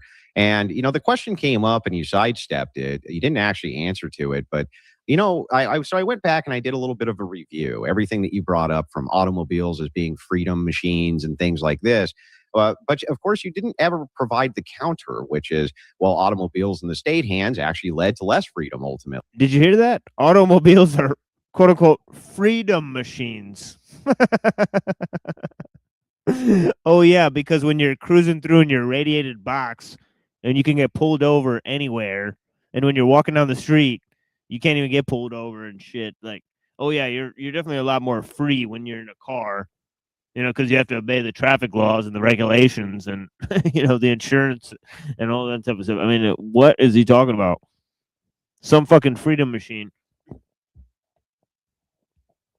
The idea of the surveillance state led to less freedom ultimately. The idea of having these mass tracking systems via digital computerization led to less freedoms with people's personal firearm ownership. Yeah, I mean, so, I mean... Well, the interesting thing about his thing is, like, he's making almost no moral arguments. It's all pragmatic. All his arguments are pragmatic, but he's saying moral. So it's like, that's kind of why I call it Discordian, because it's like moral. And it's like every argument he makes is like pragmatic. So it's like, okay, it's like, I'm waiting for a moral argument. I honestly don't think I've heard one yet. So. I mean, it's just dumb because it's like, do you really think that they're not going to track who they sell firearms to? Because they have computers, right? Like the computers literally guarantee that it will be done. Like, this is the part that he doesn't get. Like, you have tools for gathering all this information. You're literally going to make ways of like seeing who has a firearm. Like, you're literally going to use the computers to register people. Right, that's literally what computers are for. They're to register information, man. Right, so how's it not going to be used against you? Right, this is the part he doesn't get. He thinks magically we can decide what computers are used for, even though their purpose is to gather information. And they're like, what? I mean, honestly, I think I'm going to write an article that is transhumanist and Christian, just for the sake of it, just to see, like, is it. Like, I'm gonna see if I can make the strongest possible argument for it, and then like let's compare what I say compared to like what Andrew Wilson's saying, and like maybe there's something I'm missing, but I'm gonna try to do that for real. We'll see if it works. Right. And I'll use AI to do it. And I'll use AI to do it. Listen. Yeah. Yeah. Why not? Let's use all the tools at our disposal. Privacy for people. It's led to all sorts of horrible outcomes. Technology, in fact, has not led to increased freedom in human beings at all, not even a little bit. It led to decreased freedom for human beings. Every account that I can see. Wow. What an amazing statement. He said technology in every instance has led to a decrease in human autonomy. It's sad that he couldn't admit that during our debate. Like, it's pretty sad. But yeah, he just literally said, well, every single type of technology has led to a decrease in human autonomy. Right. So what are they really arguing over then? Right. So it's like, well, we don't have a choice. Really, all they're really saying is like, well, we don't have a choice, so we might as well enjoy it. I mean, that's basically what the whole like thing they're saying comes down to, essentially. He's using Uncle Teddy, but he can't use it because he thinks we control technology, and he said that right in his opening statement. I guarantee you what they're trying to do is like they're trying to like rewrite Uncle Teddy to say, actually, Uncle Teddy was saying like, well, fuck it, we can't do shit about it. Listen, let's enjoy it, and Uncle Teddy actually said it might be fun, or something. I mean, it's like that's the level of absurdism I think they're kind of going towards at this moment. It's like there, a lot of this is kind of like taking, and this is kind of the danger. This is kind of why I didn't write stuff down for a long time, because like I think the danger, and this is the thing that we're doing with on the internet too, is like they take the arguments that you have for or against, and they just use it against you, right? And I think that's kind of what's going on. Yeah, but he said there's absolutely no sense in which a technological future is inevitable. We can curtail it, but it's also added to the benefit of human society. Like, he's all over the place, right? I mean, if you can control technology, then you don't have to worry about the loss of human autonomy. It's just so dumb. But yeah. Leads to a decreased freedom. Now, you can offset this and you can say, wait a second, what about things like medical technology and stuff like this? Sure. If that was all the entailment was that, hey, we're going to get great medical technology and cure leukemia, I'd be all for that. But the thing that's interesting here is, like, in this particular case, all of these technologies you're talking about, can you tell me any of them that have led to more freedom for people? That where the entailment hasn't actually been more oppression for people? Because I can't think of any, actually.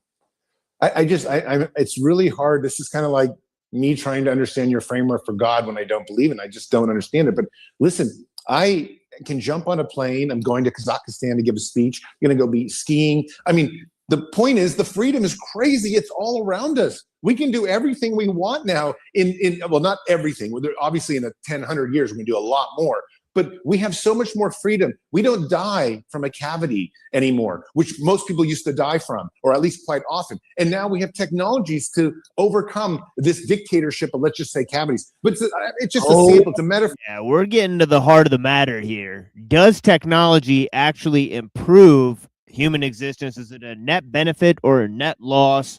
Let's get to the actual fucking question here. Watch Andrew totally drop the ball here, because he's a total technophile. All right, like, yeah, he's gonna agree that all these technologies have benefited our lives. Watch him do it a 180. For all the different types of things that we can do now. I can jump in a car right now and drive all the way up to wherever, get on a plane, go surfing in Hawaii tomorrow morning. The freedoms are crazy. It's all over. But you see, this is classic equivocation. You're mixing up ability with freedom. I agree that you now have the ability to travel to other places via technology, not the freedom to do so. The freedom to do that is granted by your government. Ultimately, that is where your freedom is coming from. What? What? Oh my God. And how does government preserve its power? Yeah, right. Would it be through technological means?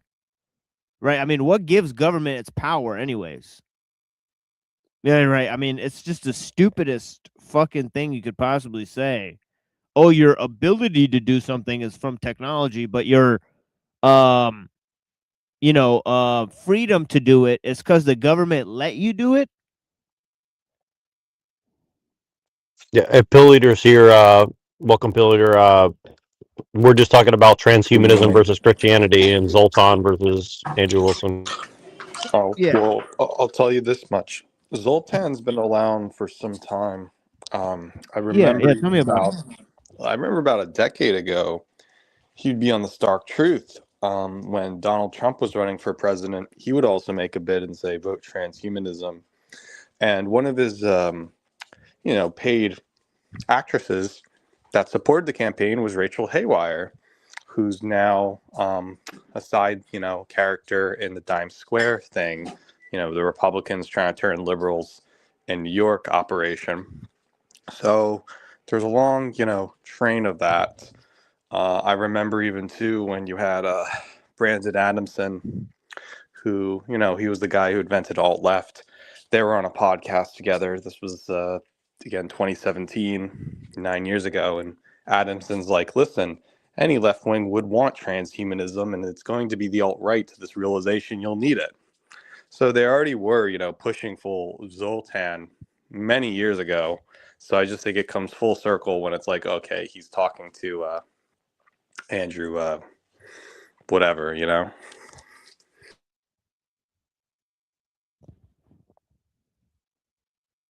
Yeah, so far he's drawn this weird like dichotomy between technology and the state.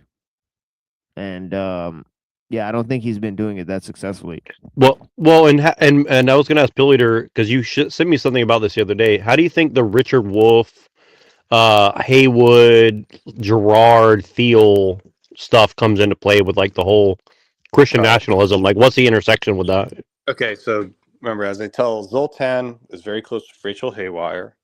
Rachel Haywire, you know, was published on Arctos 10 years ago by John Morgan, who works with Greg Johnson, who was on a podcast with Richard Spencer, Greg Johnson, John Morgan, Rachel Haywire that existed in 2015. And, you know, Haywire has moved back to New York and does her own things. And she tries to get her own, you know, post-industrial transgressive culture that I've, you know, been tapped to. I've worked closely with Haywire, and she's invited me multiple times, even months ago, but I can't. But Haywire has been very supportive of Zoltan and tried to push Zoltan into office. Now, where that's coming from is that Dime Square, the whole entire operation is trying to turn New York City liberals more sympathetic to Republican ideals. It's kind of like Carl Osby wrote in his classic book from the 70s, The Yankee and the Cowboy War, meaning that the elites are divided into two. There's the Sun Belt that represent Republican values and the Transatlantic that represents liberal values, whether that's like DuPont's and Carnegie's versus Vanderbilt's. And, you know, so it's like, you know, for the division seems like, oh, they must hate each other. So they're definitely a civil war in the elite class, but they all work together at the end of the day. So if, you know, if Richard Wolff, you know, world famous American anti-capitalist, no, he's not like a sincere convicted to communist. You know, he's still teaching classes at Parsons, the New School, with his son and his wife. And he's like foretelling everyone, listen, college is over. It's going to be bought out by one conglomerate. And the interesting part about Wolff is that he says, this isn't about hating white people. This isn't hating about socialism, even if it's nationalist. Donald Trump is justified. These are things saying, but, you know, the problem is you have to get your priorities straight and make sure that transforming capitalism should be the goal. And so it's just like how, you know, the same people who attend a Richard Wolff lecture are the same people who go to Haas's American Communist Party. Haas and Jackson Hinkle are trying to say that communism is based, and that if you're not a communist, you must be a diva. You know, you worship Hitler, you're a diva. And, you know, so therefore being a strong man and following orders makes you masculine, and therefore that makes you, you know, you have to. So that's why a lot of liberals hate Haas and Jackson Hinkle, is that they are basically pretending to be pagan nationalists, but subverting the message to say, you know, vote communist or believe in socialism or national socialism without genocide or the strict totalitarian order. It's like base totalitarianism. And so whether this is from the Wolf fanatics, Patrick Casey and Haas in the same room doing cocaine together, this has to be one big managerial tradition of, you know, Sneeko wearing a bow tie and Empath Chan having a purse, having their nice end of the year blowout party to celebrate who made the best psyops. So I think Zoltan has always been kind of like a Gary Johnson figure. And Gary Johnson being the libertarian president candidate, meaning that he doesn't have a shot of winning, but he's represents one faction of the elite that knows what's coming. Kind of like when Andrew Yang tells us, be prepared for universal basic income. This is what Zoltanis is saying. Be prepared when, or not Zoltanis, Zoltan is saying, be prepared when we have the technology to live forever or to cure people. Right. Right. So he's basically selling this to leftists, right? Mm-hmm. is what you're saying is that it's a way to get the New York liberals to support the right wing stuff, right? So it's like in a very cryptic way, right? Yeah, interesting. Yeah. So it's like I this: could see if you're trans and you're a man who wants to be a woman, you should vote Zoltan because I'll make the technology happen. In fact, if there's a man that wants to have superhuman powers, well, everybody wins in the equation if you're trans or whatnot, or transracialism, because everybody will have the power to become what they want. So you kind of do this weird intellectual jujitsu where it looks like it's liberal on the conclusion, but it has a face value of being right wing or something. Yeah, it's that's weird. that's what Wilson's doing too, but like almost from another angle. So it totally makes sense like why they would talk to each other, because Wilson just used the argument that in a transhumanist future, because you could like have sex with robots, right? And then then you could just have a womb implanted in you, so you could just have babies, right? So he said in a transhumanist future you wouldn't need women. Right. What use would women be? It's like this even weird. Scary that Sam Hyde during his Drexel comedy skit joked and said, "What we're going to do with all the gay people is we're going to give them artificial wombs so they become women, and when they have gay sex, you'll have a kid." Yep. And it's like, even that sounds like a joke. That's actually what they're thinking about. Yeah. And then here's the thing, to be a little 3 steps ahead. Let's say that happened. Would gay people do that, or would we lose the meaning of gay sex and not being responsible having children? And then you have to say, what is this really about?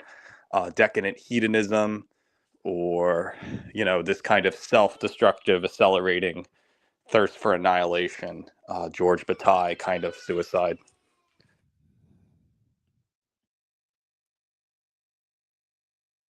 I think it would be more the former than the latter.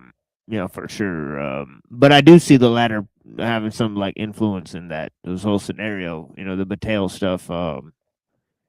But yeah, I think there would be a very small sliver of gays who actually opt for it, right? So the moral panic about it is actually very strange, right?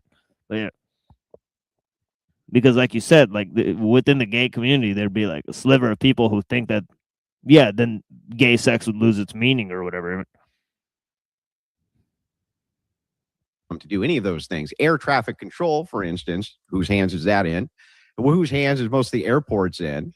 With TSA and other things like this, whose tracking software is utilizing all of that? You're mixing up and equivocating. You're saying ability and freedom, which are 2 completely different things. I'm not negating that you. No, they're not. No, they're not. It's just they're just simply just not 2 different things, right? The government can give you the freedom to do things because they have the ability to do it. They're the same. There's the ability there through technology for you to jump on an airplane and conceivably go wherever the hell you want, just like you could get on a horse and go wherever the hell you wanted or whatever, right? The ability to do those things. The technology itself, though, has not led to this ability being, in some way ingrained or non-curtailed or things like this. Your ability to travel seems to be granted to you. And the fact of the matter is you can be surveilled 24 hours, 7 days a week now through these technologies where they can curtail this ability immediately. They make a notation in a system, you're depersoned. You're depersoned, you're debanked, you're deplaned, your flight status is revoked, you have wrong think, you're out of the system. But the technology allowed me to do it in the first place. Even if you're right, I agree with you. The government can stop us any day, and that presents a problem that I bet you and I both agree on. But the truth is that because we have this technology, we can do all these different types of things that were once unavailable to us. In my opinion, it's really kind of unimaginable that you would argue that technology has lessened our own personal freedoms. That seems pretty. It seems like again we're back to equivocation. In what ways has technology itself advanced freedom? It has not. It's advanced ability.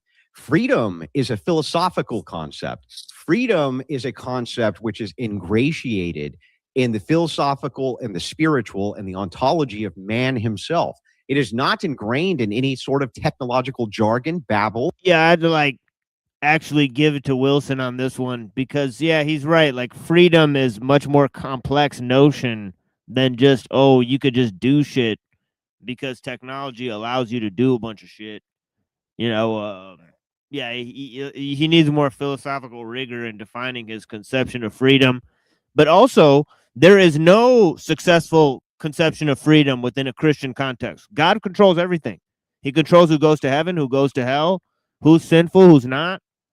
One vessel made for salvation, one vessel made for destruction, right? The word free will does not appear in the New Testament, right? So I'm just wondering how, you know, I mean, there's a problem there, right? I mean, a lot of Christians don't believe in free will, right? So what, you know, so this whole concept of freedom, right, it doesn't actually exist for many, many centuries within Christian conceptions as well.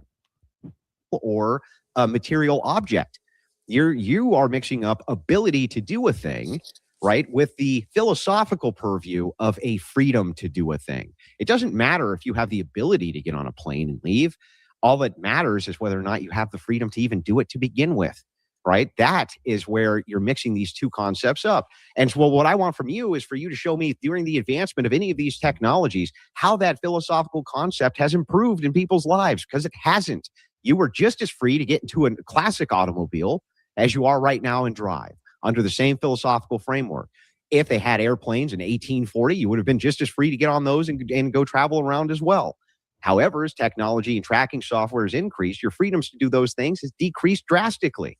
So that's what I'm asking is like, how is that not the case? How is it not the case that your freedoms are drastically curtailed through this technological revolution? Isn't that just totally false? Right? Because, like, yeah, like, like you could get in a car back then and like technology is more advanced now, but it's mass produced, so more people have access to it.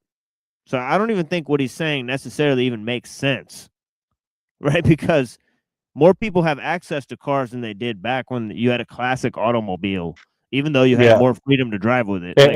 And also, like, cars don't just like grow on car trees. Like, you have to go and work and be like enslaved to your job in order to go and pay for the car, or go to jail if you steal it and don't get, and you know, you get caught, right? So yeah, like, so there's all the what's other freedom? entanglements that go with that too.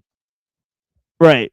So it's not really clear if it increased the ability of people to do shit. It's just a really weird, you know, sort of concept, or sort of conceptual framing. Like, that sort of you don't have like a right to the car either. Like not everybody in the world can just like get a car with no, you know, everybody wants a brand new Lamborghini, but how many people can, like, you know, figure out the intellectual jujitsu to, you know, go and like scam people out of money to get to afford one, right? So, you know, and have all the connections. So again, it's just kind of weird, like freedom from, freedom to, liberty, like all these different terms are kind of getting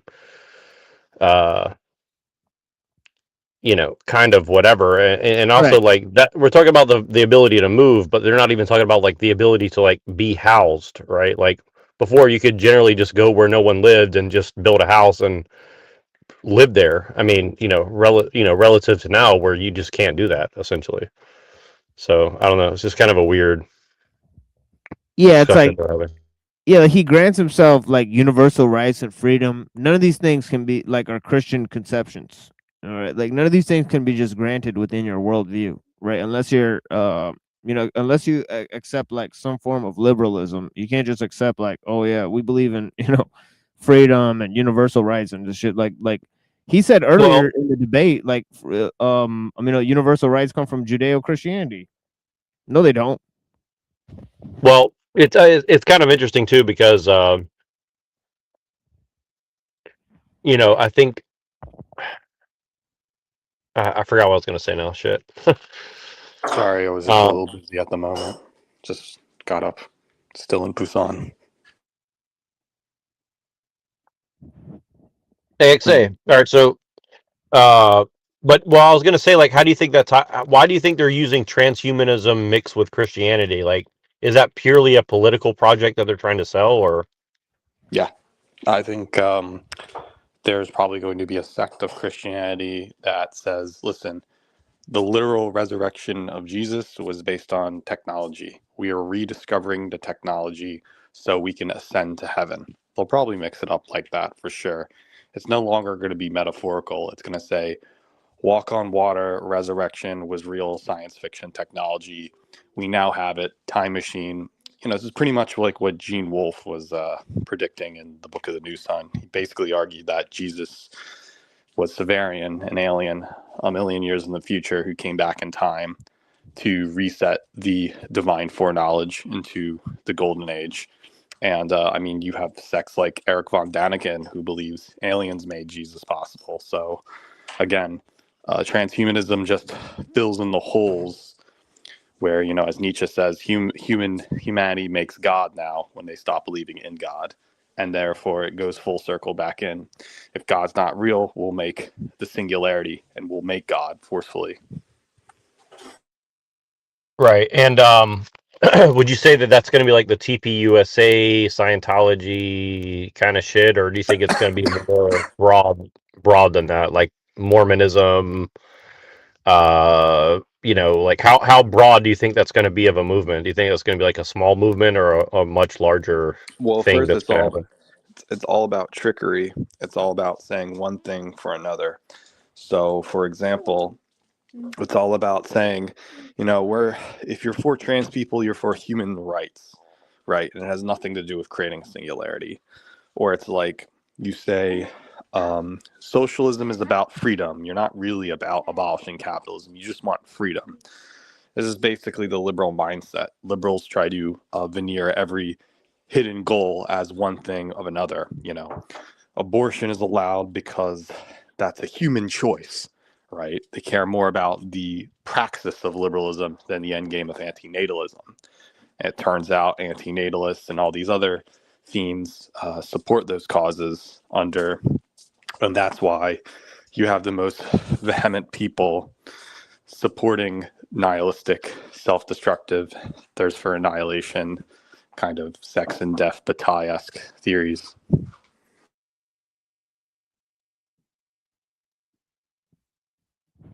Yeah, and that whole like mortification of the flesh, like all that stuff. These are Gnostic conceptions or whatever, and even that God is alien. That actually, I think it's Marcion of Sinope. Also believes something similar like that, right? That that Jesus was a son of an alien god, and so on and so forth. So it's pretty interesting, that they've reverted to Gnosticism, as they say, even.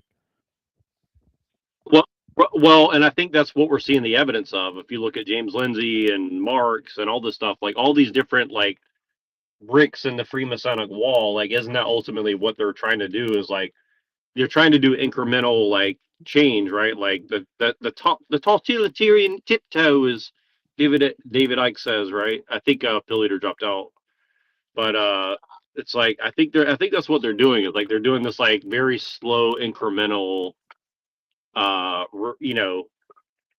historical, cultural, religious revisionism. I mean, it's kind of what 1984 is saying, right? It's like, he who controls the past controls the present, whatever. I can't remember the exact quote, but you get the idea, right? So, but Pillator is gone, right? I think I saw.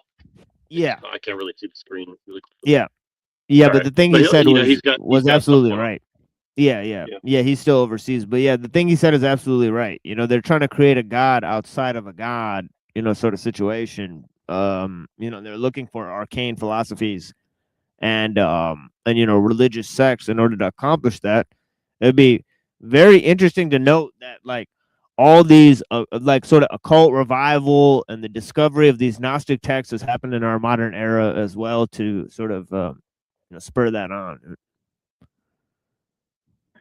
Right. Well, it's kind of like how people keep saying like okay, let me ask you this, like the common trope of like the God of the Old Testament isn't the same as the God of the New Testament. Like I understand all the arguments for that, right?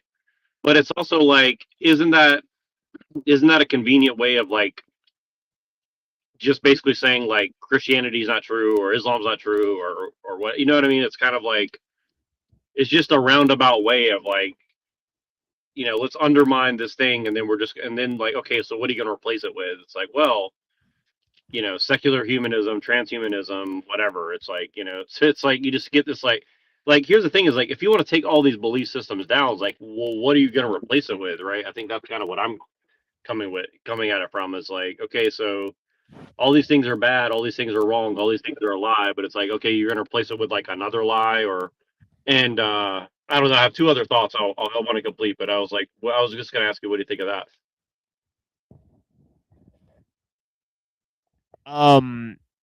Yeah, that is a huge belief that God of the Old Testament was whatever, or is that just a new thing that came about because of Judaism? Yeah, that's the thing that we're kind of looking at with that Pearson and Berger article, right, about the pre-Christian Jewish Gnosticism, right? It would seem like there's inklings of Gnosticism within Judaism that's pre-Christian, right? So some of them had developed some sort of antinomian sects, right? It would seem like, right? But the fact is that this was literally what Marcion said, right? So this was the belief of Marcion of Sinope, right? He said the God of the Old Testament is an evil God, and Jesus was sent in as an alien God, right? So he rejected the Old Testament and he accepted the New Testament, right? Now, from a neo-pagan standpoint, right, this has been elevated because Christianity, in this whole thing about the Son of God and the whole idea of this eternal sort of rebirth, and being reborn in the spirit, right, that this represents a sort of alchemical transformation, right? So I mean, they've obviously elevated this notion for clear reasons, right? Because the God of the New Testament is less physical, right? It could be a totally spiritual conception, that's beyond matter, and also you don't need the law.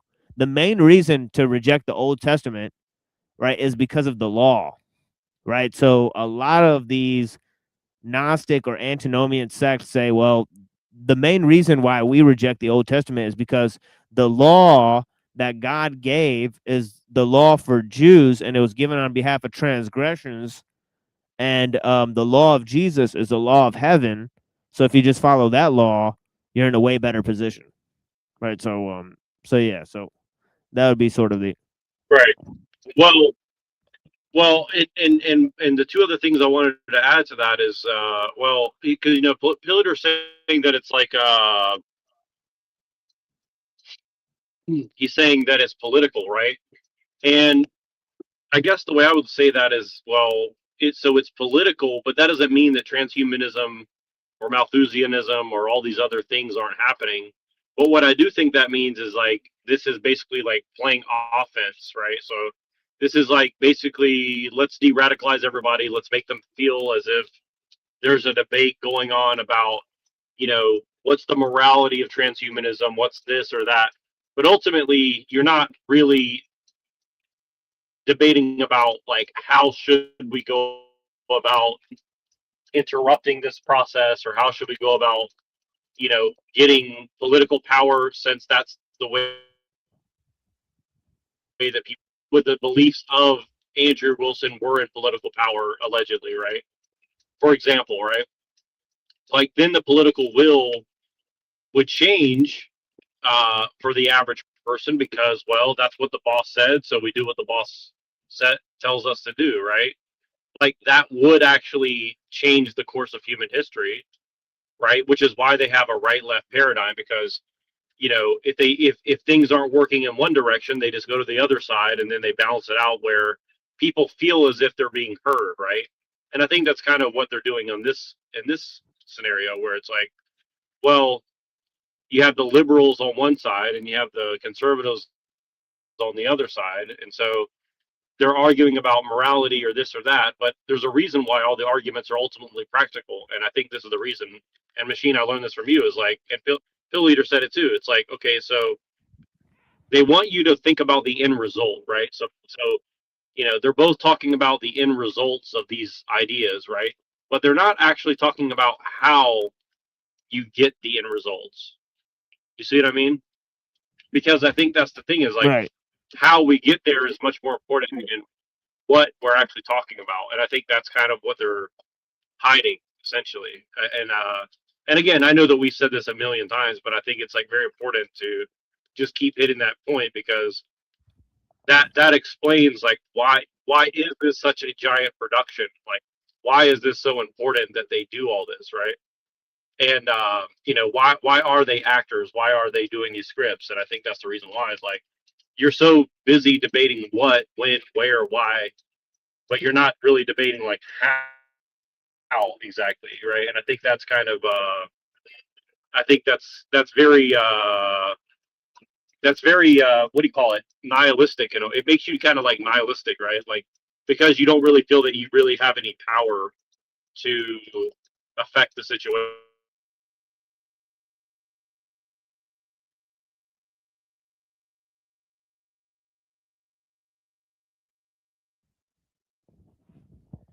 Yeah, it's kind of weird. Like the movie references are weird. There's still an hour and a half left of this video.